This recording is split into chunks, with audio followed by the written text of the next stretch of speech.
Seja bem-vindo aqui no canal. Eu quero dizer para vocês que é um prazer ter você conosco aqui, vocês têm nos apoiado. E eu tenho muito prazer em apresentar para você hoje o nosso novo tablet da Samsung, é o Galaxy Tab A com S Pen. Ele será útil para nossos voos com o nosso DJI Mini 2. Não sei se vocês sabem, mas a DJI ela recomenda o uso de iPhone para os seus drones. Mas ela tem uma versão para Androids. Alguns telefones Androids, às vezes, arrasta a imagem, fica travando.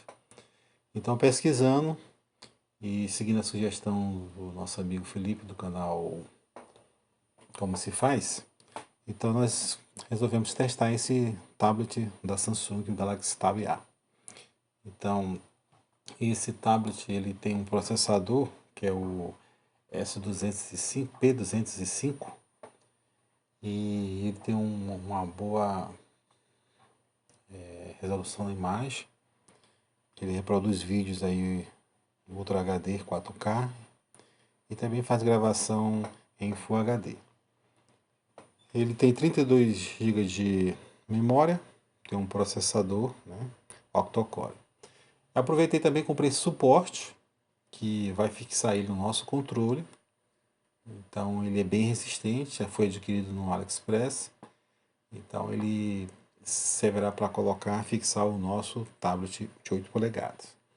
É fácil o encaixe, bem fixo. Vocês podem observar aí, ó. Esqueci de botar o cabo. Deixa eu botar o cabo aqui, fica bem fácil para conectar. Então ele fixa bem o tablet. Olha só, eu sacudi ele, eu virei. Não cai, ele fixa muito bem. E o cabo fica bem certinho para conectar na entrada USB-C. A tela de 8 polegadas, muito boa para você fazer o voo. Você observa aí que ele já conecta rápido, né? Agora eu vou testar para vocês verem a questão do delay. É bem pouco, bem quase que você não percebe, né? Mas para quem voa com drone isso é importante, né?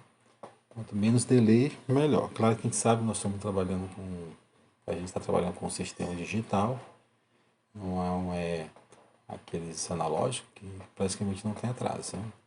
Mas note aí a diferença. Eu vou sacudir aqui o drone para vocês terem uma ideia aqui. Vou botar aqui a imagem.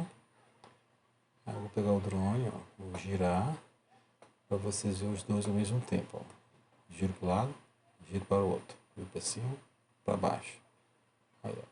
Você percebe como é bem pouco, né? Ó, instantâneo. Você gira e você já percebe na imagem justamente isso. Então, uma oportunidade que nós temos de testar. Eu vou fazer as imagens agora aqui, você acompanha, né? Vou gravar a imagem da tela do tablet e você vai observar como é que é o voo, né? Certo? Se você não é inscrito no canal, se inscreva, deixe seu comentário, suas perguntas e também deixe seu like se você gostou, ok? Um forte abraço e um beijo no coração de todos. Até o próximo vídeo.